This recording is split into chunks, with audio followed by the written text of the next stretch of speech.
What is going on, guys? Craig 1287 here, bringing you some more Battlefield 3 gameplay. Still a little sick, but I've got enough meds to keep me in decent enough shape to do some more commentary.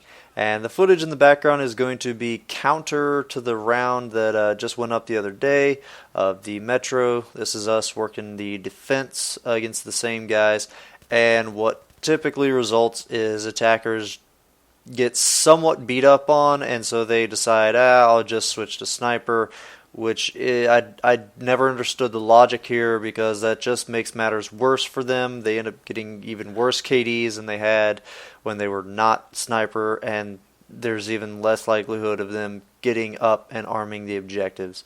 So that's what happens there. Now, the actual purpose of this video is I wanted to talk about a recent interview that happened with one of the head developers for Battlefield 4, who also worked on other Battlefield titles, and I'll have a link provided in the description of this video to that. Now, it is a foreign interview, and there is captions available for it, and it's actual good captions, unlike most other YouTube videos.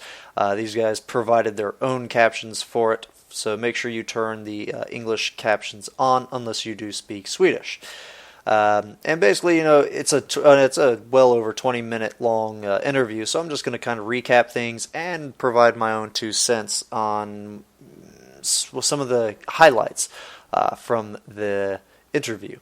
Now, one of the first things talked about is one of the first new things talked about. It's like most typical interviews. You know, the guy, he's just a developer, so EA limits him on what new details that he can reveal to the public.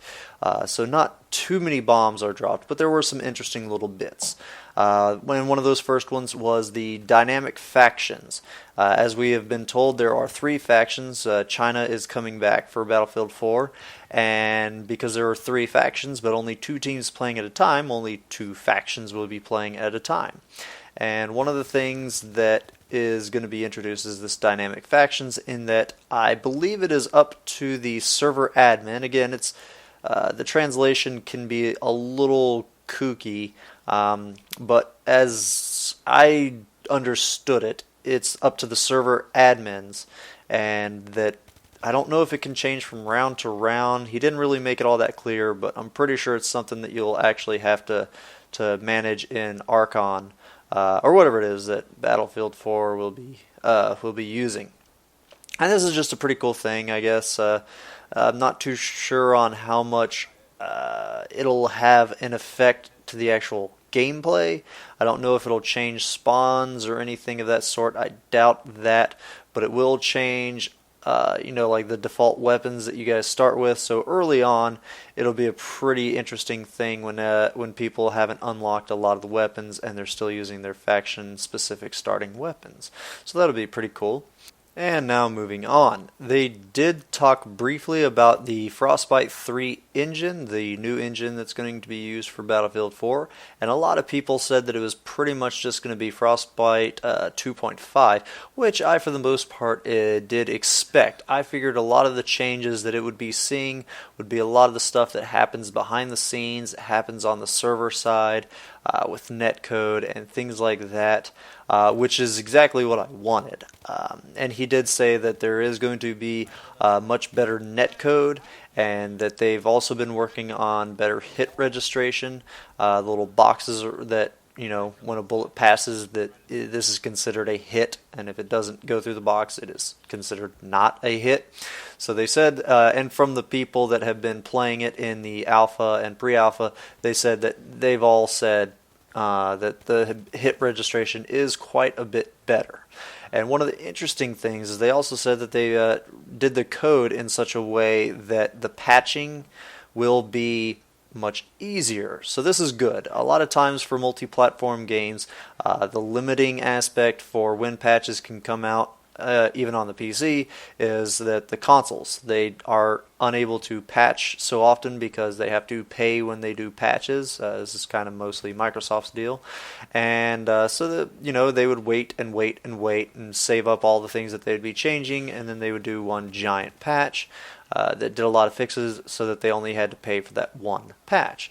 So hopefully, with the new Xbox, with all the regulations that they have to jump through, and with the way that they have coded the Frostbite engine to be able to patch efficiently and often and things of that sort, it'll help to keep the game balanced when people find stupid things to abuse and exploit.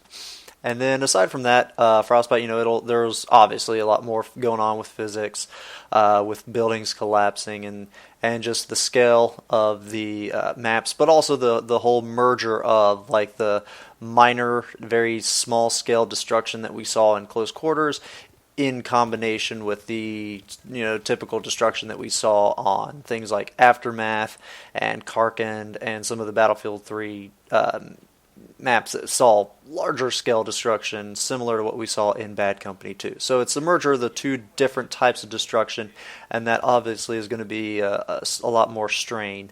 And he talked briefly about the waves, the wave system, and how that's all handled on the over the network rather than on a client-side basis. So everybody, we all see the waves the same way, which definitely is something that has to happen because of line of sight and things like that. So that's nice.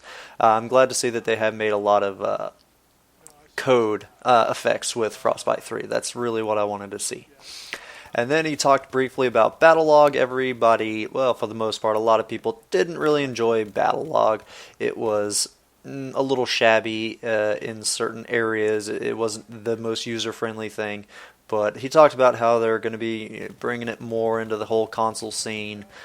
He mentioned something about you can stream Battlelog info into your game. I don't really know what he means by this. I don't know if this was just the grammar that he used, or just there was issues with translation. I don't really know. It was tough to get what he was saying. Maybe you guys can explain it to me, but something about streaming info into the game through the Battlelog, I don't know.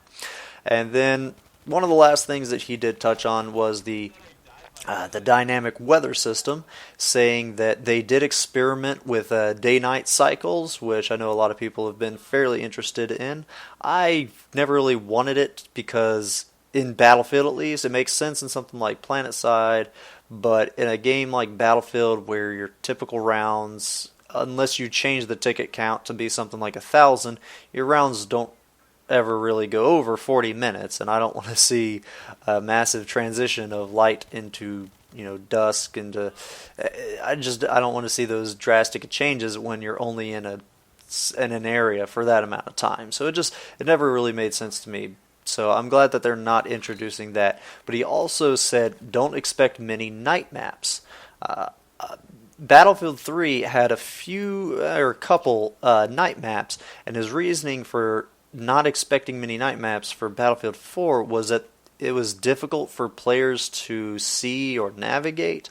That seems like a pretty fishy thing. I think that might have been an inclusion into the day-night cycle, in that maps that started in day when they became night because they didn't have proper developer attention to putting lighting where it needed to be to make a night map still legit in terms of navigating. That might have been what he was talking about. But if he was just straight up saying don't expect night maps that are night from the start and end because of the tough navigate, I don't really buy that. Developers, they know how to provide proper lighting to a scene. Just look at the two night maps that happened in Battlefield 3, and you'll see that they actually did a good job with having them being well lit, and in those places that they need to be well lit. So, but still, he did confirm that there would be a dynamic weather system and that there would not be day-night cycles. So that was a pretty nice thing to have. And that's pretty much the key aspects from the interview that I gathered. And if you want to go check it out for yourself, listen to it on your phone in the car or something like that. Like I said, it's about, I think it's around 26 minutes, and the link is provided to it in the description. Of course, if you're listening to it in your car, you kind of have to understand Swedish. Don't be driving and reading subtitles. That would not be a good thing to do. But yeah, I hope you guys have enjoyed this little chat of me and my raspy little voice and the gameplay in the background. It was an interesting round, just kind of rocking out the MG36 again. It's a fun weapon to use. I don't think it's as good as the M27 IAR in terms of its medium to far range. It definitely is a closer range LMG than the IAR is, simply due to its larger magazine capacity.